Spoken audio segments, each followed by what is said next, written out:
Je m'appelle Simone Veil. Je suis une des figures emblématiques de la politique féminine en France, étant l'une des rares femmes à occuper de hautes fonctions au sein du gouvernement de l'Europe. Je suis née le 13 juillet en 1927 à Nice. Je suis d'origine juive, mais j'étais déportée avec ma famille à Auschwitz pendant la Seconde Guerre mondiale. Après cette déportation, j'ai survécu à l'Holocauste. C'était une expérience qui a marqué mon engagement envers la mémoire de la Shoah et la lutte contre l'antisémitisme. Avant d'entrer en politique, je suis devenue l'une des premières femmes à accéder à la fonction de magistrate dans les années 1950.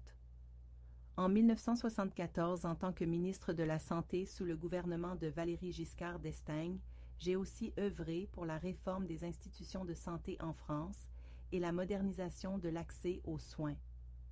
En 1975, j'ai fait adopter la loi sur l'IVG. C'est un combat pour les droits des femmes.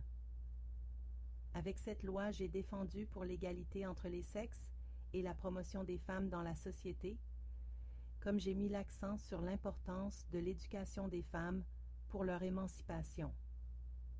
J'ai encouragé les femmes à prendre part dans la vie professionnelle. Dans les années 1979, je suis devenue la première femme à présider le Parlement européen.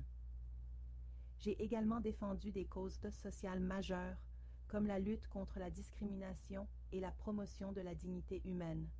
En 2008, je suis devenue la première femme élue membre de l'Académie française.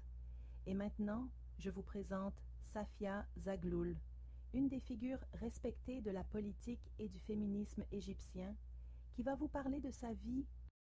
Bonjour, je m'appelle Safia Agloul, une des icônes de l'indépendance et des droits des femmes en Égypte. Je suis née en 1876 dans une famille d'origine turque avec une forte influence politique. Mon père est Mustapha Fahmi Pacha qui était le premier ministre d'Égypte. Je me suis mariée à Saad Zagloul qui était un homme politique en 1896.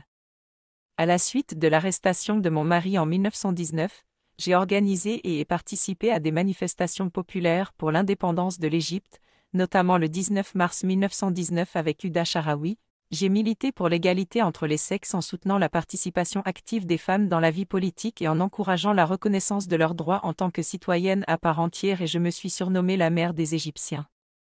Après la mort de mon mari, j'ai soutenu le parti Wafd qui lutte pour l'indépendance égyptienne face à la domination britannique. En plus, j'ai dirigé des réunions politiques à mon domicile au Caire qui est surnommé la Maison de la Nation qui devient un centre névralgique pour l'opposition politique. J'ai également milité pour l'éducation des femmes en Égypte, en soutenant des initiatives permettant aux femmes de s'instruire et s'épanouir dans des domaines traditionnellement dominés par les hommes.